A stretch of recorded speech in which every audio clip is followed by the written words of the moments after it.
Alright, hello, citizens of the Nigelverse. It is Nigel here once again, and this is going to be another wrestling review. So, because it's the month of November, we're looking at old school Survivor Series matches, and I'm starting off with a really good one.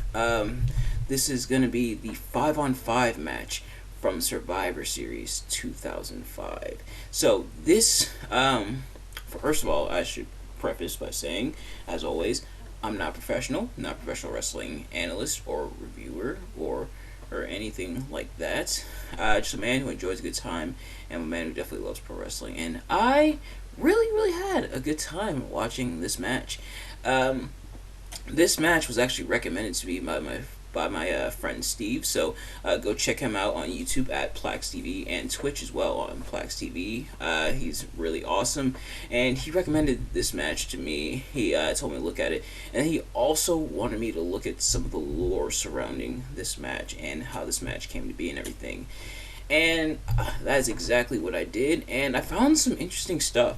Now, thankfully, they kind of told me about it on commentary when they were doing commentary for the match, and we'll get into that. But the lore behind it is pretty interesting in terms of this particular Survivor Series match. So, pretty much this Survivor Series match started essentially when Eric Bischoff decided to be a jerk. Well, that is in storyline, but he cut off the lights during a Smackdown match during an episode of Smackdown Homecoming, and Teddy Long retaliated, and then the battle lines were drawn, and Raw and Smackdown went head to head. I feel like between this and then a moment at the Royal Rumble from the same year, this was really the year when SmackDown versus Raw really, where it really meant something. And I think this was right after the brand split, if I'm not mistaken. I think the brand split. No, never mind. I think the brand split was in effect for a few years up to this point, but it definitely had a lot of meaning this time around in terms of the brand split and everything. And yeah, so Raw and SmackDown went head to head, and now we are here for the Survivor Series match. And of course, those of you who have watched these before, you kind of already know, I should say, how these work. But for those who haven't, pretty much I'm going to be talking about what I liked and what I disliked about the match. And starting off with what I liked, not even the match itself, but the amount of talent in this match. This is a pretty stacked 5-on-5, and more so on the SmackDown side. The Raw side has some pretty good names too, but especially on the SmackDown side, there is some stacked talent. So on SmackDown, you have Randy Orton, JBL, Rey Mysterio, Bobby Lashley, and Batista, the World Heavyweight Champion. And it's interesting because everyone there, all 5 of the guys I just mentioned, either held the World Championship in the case of JBL, we're currently holding the World Championship in the case of Batista, or a World Championship, I should say, or would become World Champion. And Bobby Lashley sadly wouldn't become World Champion until 2021. And yeah, 2021, if I'm not mistaken. It took a little while for him to get there. He had to go through a whole return to WWE in order to get that. Rey Mysterio would be World Champion by next year. In fact, in a matter of months, because obviously Survivor Series takes place in November. I already did Bobby Lashley, Rey Mysterio, and Randy Orton, I should say. And Randy Orton also was former world champion, I forgot to mention. But yeah, so pretty stacked cards. Some of the best that SmackDown had to offer at the time. And sadly, this is right after the death of Eddie Guerrero. And Eddie Guerrero originally qualified to take part in the match, but he sadly passed away, I believe, a week or two before this event actually took place. So Randy Orton would take his place in the match. And that's why they wore the Eddie Guerrero armbands. You saw Rey Mysterio and Batista wearing them. Of course, Batista and Rey Mysterio both very close to Eddie Guerrero. But yeah, so pretty stacked team on the SmackDown side. And they talked about how Batista has been attacked by Big Show and Kane. Like I said, Raw and SmackDown really going at each other. Big Show and Kane, the World Tag Team Champions, attacking Batista and hurting his shoulder. Now that's kayfabe. In reality, Batista did have a separated shoulder, and I believe like right after this match he would go for surgery for it, relinquish the World Heavyweight Championship. So I guess that was kind of to write him off and everything. But still a really solid roster on the SmackDown side. A lot of talent there, and at this point Randy Orton was still building his legacy and everything, which no pun intended. Building his legacy. Rey Mysterio, guys like Rey Mysterio and Batista were pretty much established. Same with JBL. Bobby Lashley, kind of the newcomer, but had been dominating, from what they were saying on commentary, had been dominating on SmackDown, which is great. And yeah, so definitely a really stacked roster on the SmackDown side. But Raw side is no slouch either. For Raw, there was Big Show, Kane, Chris Masters, Carlito, and Shawn Michaels. Well, so of course, Shawn Michaels, they mentioned the man with the most experience. Turns out everyone in this match absolutely right.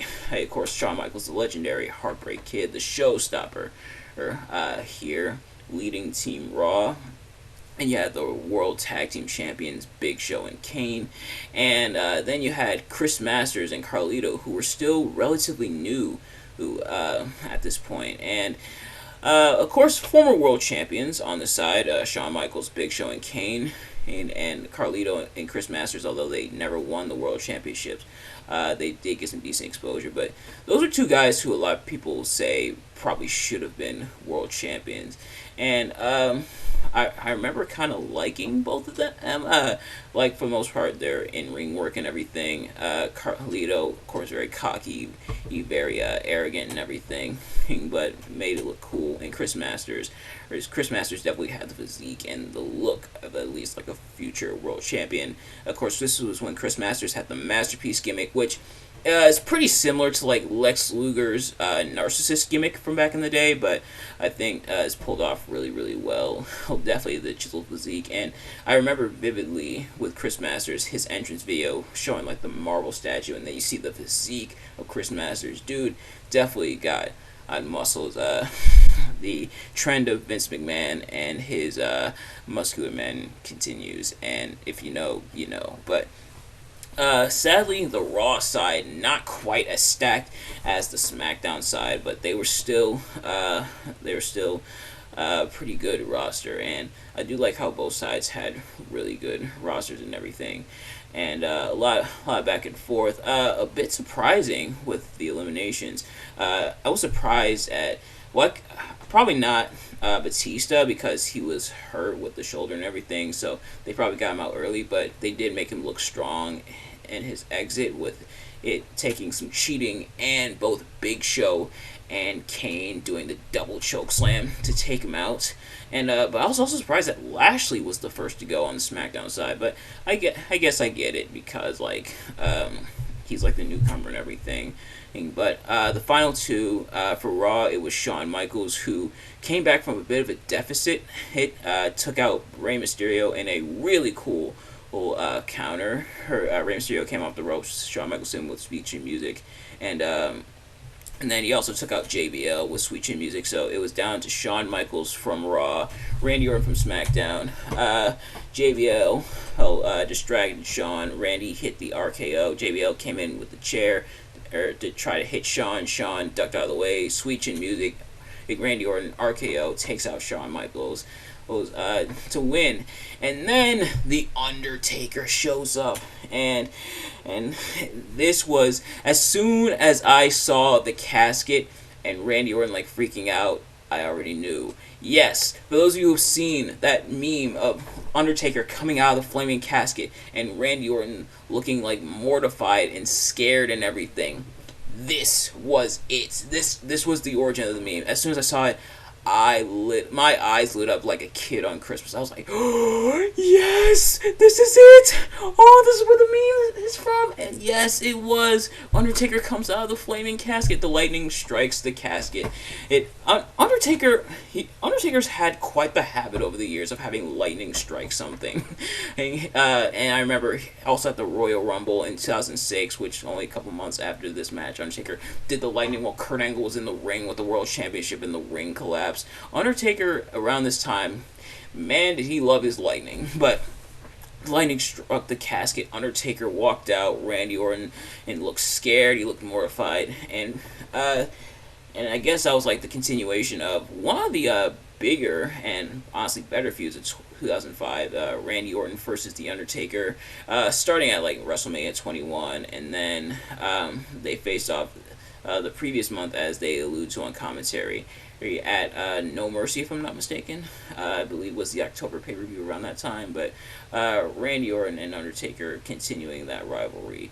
And definitely some matches I want to look at, definitely a rivalry I want to look at, but as for the match itself, like I said, it really good back and forth. So, a bit of surprising, like, early eliminations, but I did like it for the most part. And I also like how there wasn't, like, an overabundance of, usually when, like, you have the Survivor Series teams of, like, faces and heels.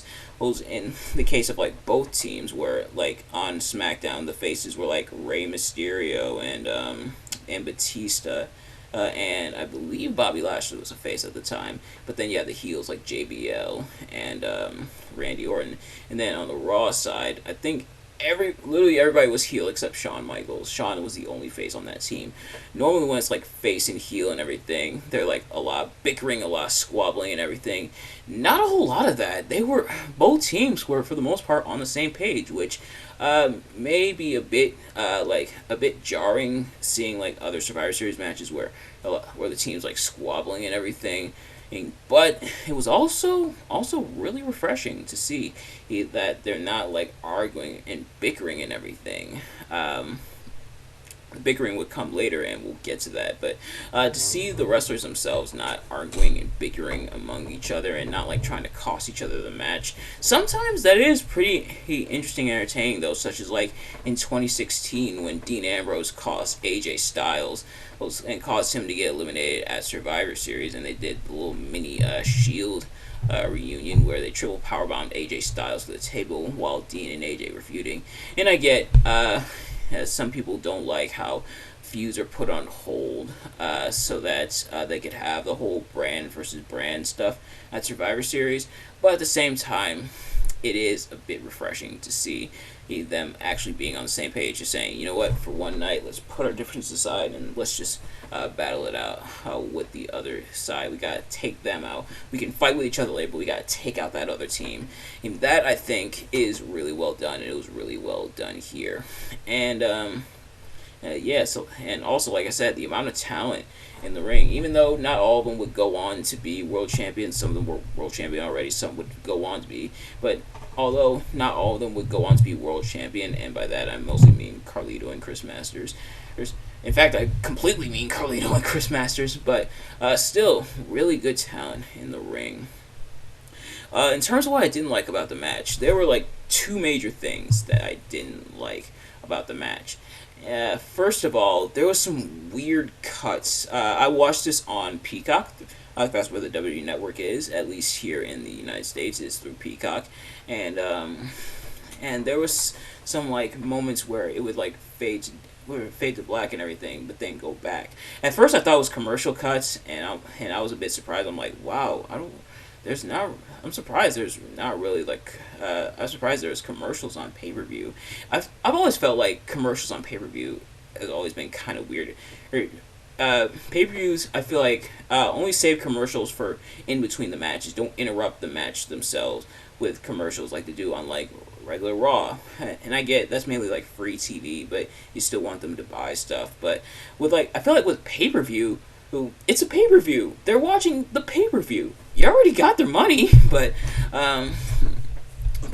yeah. I thought it was commercials, but then it would do like the cut, like it would fade to black and everything, but then just go right back to the action, go right back to what they were doing. It's not like on like Raw or something where they cut, they like fade to black, and they'll talk about going to commercial, or what they like do nowadays, especially in like AEW, they do the whole picture-in-picture thing, but it's not like they fade to black and then you come back and, and some time has passed, they did spots and everything, and they're doing something else by the time you come back to them on TV. No, it was just fade to black as if they're like transitioning to something else, but then when they come back, they're still pretty much doing the same thing. So it's like an unnecessary interruption. I hope I'm making sense with that explanation, but it was really, really weird. But the other thing was the commentary. Now, I've mentioned before how the commentary usually is like, at best, they're like indifferent. They're like a non-factor where they're kind of just there. They kind of just call the action, and or sometimes they will actually contribute to the match. But here, they spent almost the entire match arguing constantly. So on Smackdown, it was Michael Cole and Taz, aka a really, really fun commentary duo. And then on Raw, there was Joey Styles, Jerry Lawler, and Jonathan Coachman. Why was Joey Styles there? I think Joey Styles was on Raw at this point, but why three people on? Why does Raw get three people and SmackDown only gets two? It's kind of unfair, but it was them. But, and I get it.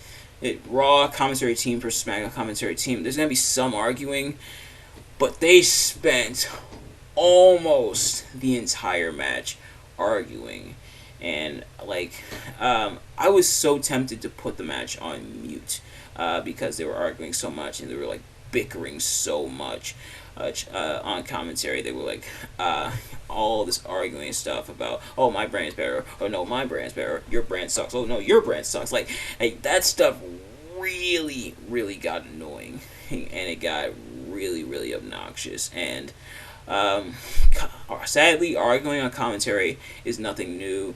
Arguing on commentary would happen before and since this pay-per-view, but I feel like it was really, really egregious here, and it was really annoying, and it really distracted from the match, because like I'm trying to watch the match, but then the constant annoying arguing, I'm like, dude, shut up, let me watch the match, shut up. And it was like ridiculous and everything how much they were arguing. It was like really, really annoying, and it was really hard to look at a lot of what was going on the match because they were constantly arguing on commentary, and it got really, really annoying. But nevertheless, thank you all so much for watching. Thank you to my friend Steve for recommending this match. Hopefully he's watching this. If you are, thanks, man. And definitely had a lot of fun watching this match. And I'm glad, commentary aside, hide weird or stuff aside on like Peacock and everything. I don't know if it's like that's how it was telecast, like if that's how it actually was during actual pay-per-view production. If so, that's really bad, but I don't know if it's that or if it's an edit they made on Peacock. If that is like them going in and out, if that is an edit they made on Peacock, I have to ask why. But yeah, so I had a lot of fun watching this match, and it was really, really interesting. So thank you all so much for watching, and let me know in the comments below any other recommendations you have for Survivor Series. I have some matches on here that I do want to look at. Like I made like a little list of matches I want to look at. My goal is to have at least one per week, but I'm gonna see if I can squeak in more than one, like sneak in more than one Survivor Series match. But yeah, so for the month of November, we're looking at Survivor Series matches for our match reviews and everything. So let me know in the comments below your recommendations, and if you did enjoy this video, please do me a favor, like, comment, subscribe, share it with your friends, turn on bell notifications so you know every time I upload a video so you can see it as soon as it drops, and I will see you guys later. Peace.